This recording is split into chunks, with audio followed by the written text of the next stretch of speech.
2 मिनिटात बनवा 2 प्रकारच्या चटण्या, ज्या ह्या चटण्यांनी तुमच्या जेवणाची चव 10-15 पटींनी काय 100 पटींनीसुद्धा वाढेल.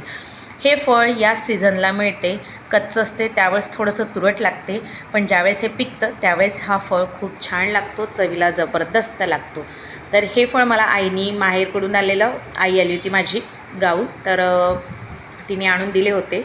तर मी याची चटणी बनवली. ती कुठलं फळ आहे ते समोर तुम्हाला व्हिडिओत दिसेलच. त्याआधी तुम्ही जर ही रेसिपी फेसबुकवर बघत असाल तर माझ्या पेजला फॉलो करा आणि यूट्यूबवर बघत असाल तर माझ्या चॅनलला सबस्क्राईब करा. त्याचबरोबर लाईक, शेअर आणि कमेंट नक्की करा आणि व्हिडिओ पूर्ण बघा. हॅलो फ्रेंड्स, मी लतिका, लतिकाच किचनमध्ये तुमचं स्वागत आहे. तर हे आहे कवठ. कवठ आपल्याला फक्त सिजनेबलच असतं, याच सीझनला मिळतं. कच्चं असते त्यावेळेस तुरट लागते, पिकल्यानंतर याला छान मस्त अशी आंबट गोड अशी चव येते. खूप आंबट लागत नाही, तुरट लागत नाही. तर याची जी चटणी असते ती खूप छान लागते. तर या कवठाला फोडून घेतलं आहे, कारण की याची जी वरचं साल असते ते खूप जाडं असतं. बघा, फोडल्यानंतर कवठाचं जे फळ आहे ते जाड असतं. तर फोडून घेतलं आहे मी. त्यानंतर याचा जो अंदरचा पल्प आहे, म्हणजे जो गर आहे, तो आपल्याला काढून घ्यायचा आहे.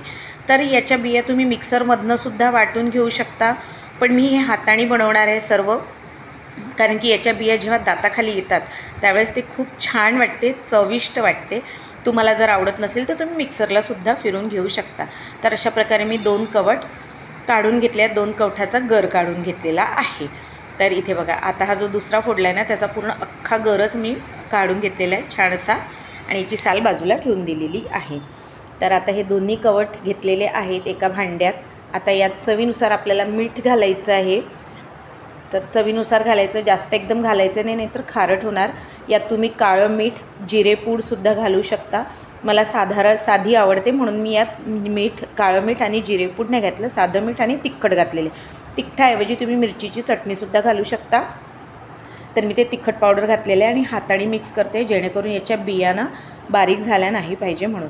तर मला अशी आंबट आवडते आणि माझ्या मिस्टरांना आंबट गोड अशी आवडते, म्हणून मी सगळ्यात पहिले अशी आंबट करून माझ्यासाठी मी वेगळी काढून ठेवून देते.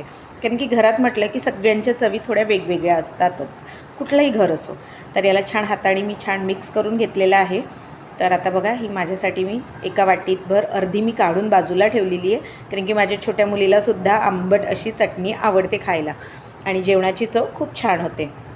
त्याचबरोबर माझ्या चॅनलवर वेगवेगळ्या आणि नवनवीन रेसिपीज आहे. एंड स्क्रीनलासुद्धा मी छान रेसिपीज दिलेल्या आहे आणि आय बटनलासुद्धा दिलेल्या आहेत. तर नक्की विजिट करा आणि तुम्हाला कुठली रेसिपी आवडली ते मला नक्की कळवा. आणि 15 दिवस मी रेसिपीज टाकलेल्या नाही, कारण की माझे सासरे ICUमध्ये असल्यामुळे मी टाकलेले नाही. त्यांची तब्येत अजूनही तशीच आहे. बघूया काय होतं ते. देवाचरणी तर प्रार्थना आहे की ते लवकरात लवकर ठीक व्हावे. आता मी चटणीचा दुसरा प्रकार, तीच चटणी आहे, त्यात थोडासा गूळ घातला आहे, म्हणजे थोडासा गोड टेस्टेड आहे, म्हणजे आंबट तिखट गोड अशी छान चटणी बनते. यालासुद्धा हातानेच मिक्स करते. हे थोडीशी पातळ होते, एकदम घट्ट होत नाही.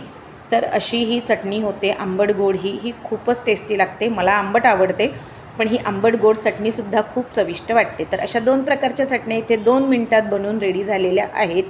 तर यावेळी जर तुम्हाला मार्केटमध्ये हे फळ मिळालं तर याची चटणी नक्की करा आणि तुम्हाला कशी वाटली रेसिपी ते मला नक्की कळवा. तर भेटूया पुढच्या रेसिपीत. तोपर्यंत बाय.